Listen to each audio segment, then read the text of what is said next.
I'm Senator Lamar Alexander.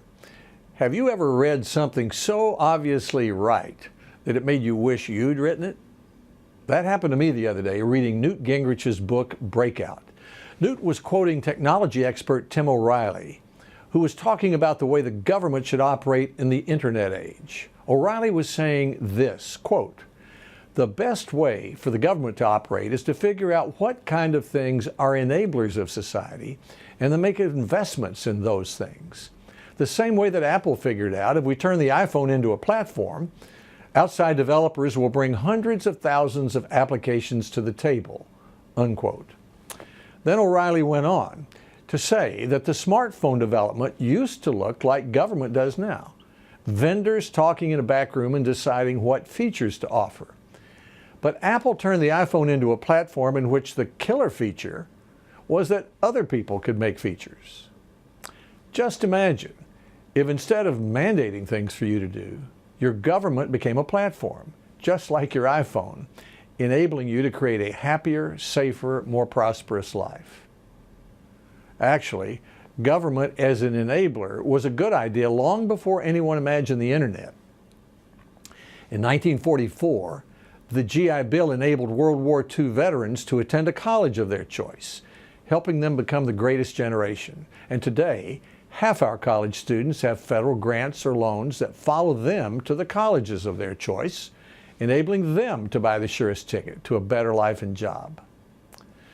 2 weeks ago, the Senate voted to continue to give vouchers to working moms and dads to pay for child care while they earn degrees that enable them to get better jobs. In 2012, House Majority Leader Eric Cantor's Jobs Act cut red tape and made it easier for entrepreneurs to launch a business, raise capital, take companies public.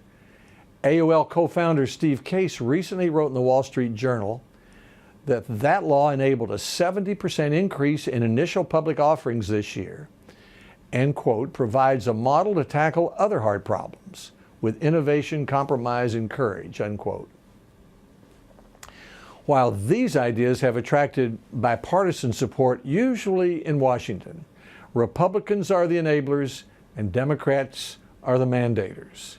Republicans say the success of the Jobs Act proves that lifting the big wet blanket of Obama regulations will enable our free enterprise system to create plenty of jobs. Meanwhile, under the Democrats' Dodd-Frank law, community bankers spend more time filling out forms than they do making loans. Democrats want to mandate fixed wages and more lawsuits, while Republicans want to allow more flexibility for working parents, enabling them to attend soccer games and piano recitals. I've proposed allowing states to turn half their federal education dollars into $2,100 scholarships that enable parents of low-income children to choose the best school. Democrat mandators insist on telling those children what school is best. Senator Tim Scott of South Carolina would allow federal dollars to follow a child with Down syndrome or another disability to the school the parents choose. Democrat mandators say no, government knows best. Last year, Republican senators proposed legislation to give back to states control over whether teachers and schools are succeeding or failing. Democratic mandators proposed, in effect, a national school board.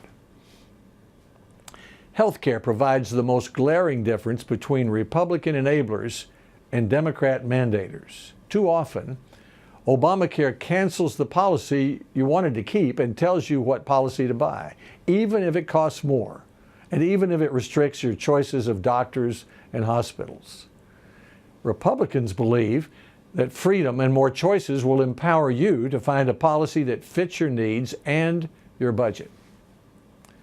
Republicans would let you buy insurance across state lines, allow small businesses to join together and insure more people, expand access to health savings accounts, give governors flexibility with their state Medicaid programs, and allow patients to compare the price and quality of doctors and medical services.